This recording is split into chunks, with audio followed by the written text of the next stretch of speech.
નમસ્કાર. ચાલો એક ક્ષણ માટે કલ્પના કરીએ કે આપણે ઇતિહાસના સૌથી ભીષણ યુદ્ધના મેદાન કુરુક્ષેત્રમાં ઊભા છીએ અને સામે કોણ છે? કોઈ દુશ્મન નહીં, પણ આપણા જ પરિવારના સભ્યો, આપણા ગુરુઓ અને આપણા મિત્રો. શું એમની સામે શસ્ત્ર ઉઠાવી શકાય? બસ આ જ એ દ્વિધા છે જેનો સામનો મહાન યોદ્ધા અર્જુને કર્યો હતો. તો આજે આપણે ભગવદ્ ગીતામાં ઊંડા ઉતરીને અર્જુનના એ શક્તિશાળી તર્કોને સમજીશું જે એમણે યુદ્ધની વિરુદ્ધમાં આપ્યા હતા. તો યુદ્ધનું મેદાન સંપૂર્ણ રીતે તૈયાર છે. ચારેય બાજુ શંખનાદ ગુંજી રહ્યા છે. બંને સેનાઓ એકદમ સામસામે છે. અને એ જ ક્ષણે મહાન ધનુર્ધારી અર્જુન, જેમના ગાંડીવ ધનુષ્યના ટંકારથી દેવતાઓ પણ કંપી ઉઠતા, એમની નજર સામેની સેના પર પડે છે. ત્યાં એમને કોણ દેખાય છે? પોતાના આદરણીય દાદા ભીષ્મ, ગુરુ દ્રોણ અને પોતાના જ ભાઈઓ.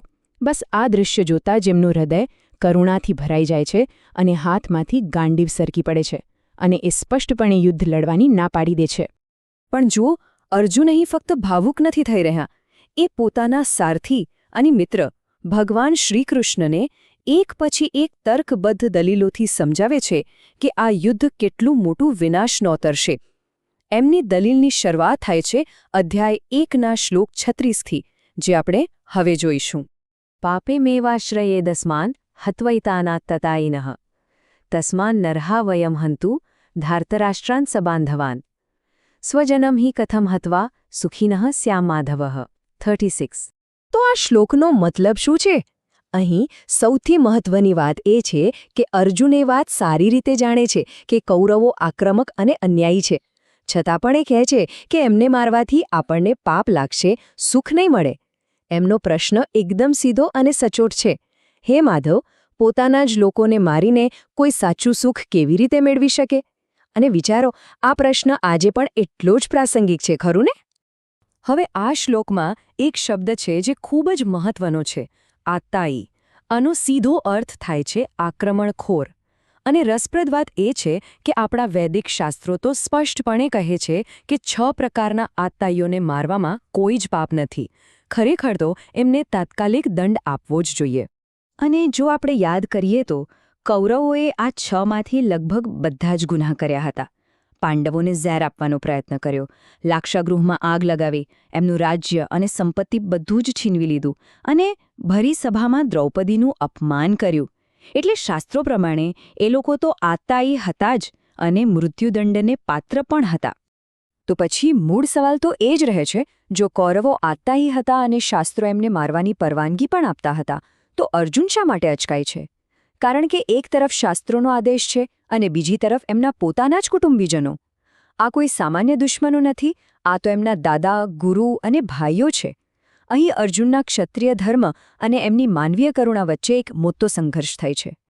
પણ અર્જુનની દલીલ અહીં જ નથી અટકતી. હવે તે પોતાની અને કૌરવોની વિચારસરણી વચ્ચેનો એક મૂળભૂત તફાવત બતાવે છે, અને તે છે જ્ઞાન અને લોભ વચ્ચેનો તફાવત. અર્જુન હવે શ્લોક 37 અને 38માં સમજાવે છે કે શા માટે પાંડવોએ કૌરવો જેવું વર્તન ન કરવું જોઈએ. યદ્યપ્યેતેન પશ્યન્તિ લોભોપહત ચેતસઃ કુલક્ષયકૃતમ દોષમ મિત્રદ્રોહે ચ પાતકમ સદતિસ કથમ ન જ્ઞેયમસ્માભિ પાપાદસ્માન્નિવર્તિતુમ કુલક્ષયકૃતમ દોષમ પ્રપશ્યદ્ભિર્જલાર્દન. 38. અહીં અર્જુન એક ખૂબ જ શક્તિશાળી તર્ક રજૂ કરે છે. એ કહે છે, હે જનાર્દન, માની લીધું કે કૌરવો તો લોભમાં એટલા અંધ થઈ ગયા છે કે એમને પોતાના જ કુળનો નાશ કરવામાં કોઈ પાપ નથી દેખાતું. પણ આપણને તો આ પાપ સ્પષ્ટપણે દેખાય છે. તો પછી બધું જાણતા હોવા છતાં આપણે જાણી જોઈને આ ભયંકર પાપ શા માટે કરીએ? આ જ્ઞાન અને અજ્ઞાન વચ્ચેનો મોટો તફાવત છે. હવે અર્જુનની ચિંતા વ્યક્તિગત પાપથી પણ આગળ વધે છે અને સમગ્ર સમાજના ભવિષ્ય પર કેન્દ્રિત થાય છે. એ એક એવી ભયાનક અસરની વાત કરે છે જાણે એક પછી એક બધું જ પડી ભાંગશે. અને એની શરૂઆત ક્યાંથી થાય છે? કુળ ધર્મના નાશથી, એટલે કે આપણી પારિવારિક પરંપરાઓના નાશથી. આ ભયંકર પરિણામની ચેતવણી આપણને શ્લોક 39માં મળે છે, જ્યાં અર્જુન સમાજના મૂળભૂત પાયાના તૂટી પડવાની વાત કરે છે. કુલક્ષયે પ્રણશ્યન્તિ કુલધર્માઃ સનાતનાઃ ધર્મે નષ્ટે કુલમ કૃત્સ્નમ અધર્મોભિભવત્યુતઃ. 39. આ ખરેખર ખૂબ જ ઊંડી વાત છે. અર્જુન સમજાવે છે કે જ્યારે કુળના વડીલો યુદ્ધમાં માર્યા જાય છે ત્યારે પેઢીઓથી ચાલી આવતી પારિવારિક પરંપરાઓ અને ધાર્મિક સંસ્કારો પણ નાશ પામે છે. અને જ્યારે વડીલોનું માર્ગદર્શન જ ન હોય ત્યારે યુવા પેઢી અધર્મના માર્ગે ચાલી નીકળે છે. પણ વાત અહીં પણ નથી અટકતી. જ્યારે ધર્મ જ નાશ પામે ત્યારે એનું અંતિમ પરિણામ શું આવે? અર્જુન પોતાની દલીલને એના સૌથી ભયાનક અને તાર્કિક નિષ્કર્ષ પર લઈ જાય છે: સંપૂર્ણ સામાજિક પતન. આ પતન કેવી રીતે થાય છે તેનું વર્ણન આ અંતિમ અને સૌથી ચિંતાજનક શ્લોક એટલે કે શ્લોક 40માં કરવામાં આવ્યું છે. અધર્માભિભવાત કૃષ્ણ પ્રદુષ્યંતી કુલસ્ત્રિયઃ સ્ત્રીષુ દુષ્ટાસુ વાર્ષ્ણેય જાયતે વર્ણસંકરઃ. 40. તો ચાલો આ આખી તર્ક શૃંખલાને સમજીએ. બધું શરૂ થાય છે કુળના નાશથી, જેના કારણે કુળધર્મ એટલે કે પારિવારિક સંસ્કારોનો નાશ થાય છે. જ્યારે સંસ્કાર અને વડીલો નથી રહેતા ત્યારે સમાજમાં અધર્મ ફેલાય છે. એનાથી કુળની સ્ત્રીઓ સુરક્ષિત નથી રહેતી અને અંતે વર્ણસંકર એટલે કે અનિચ્છનીય સંતાનો જન્મે છે, જે સમગ્ર સમાજની શાંતિ અને વ્યવસ્થાને નષ્ટ કરી દે છે. અર્જુનનું કહેવાનો સાર એ જ છે કે યુદ્ધ માત્ર સૈનિકોને નથી મારતું, એ તો આખા સમાજના આત્માને મારી નાખે છે.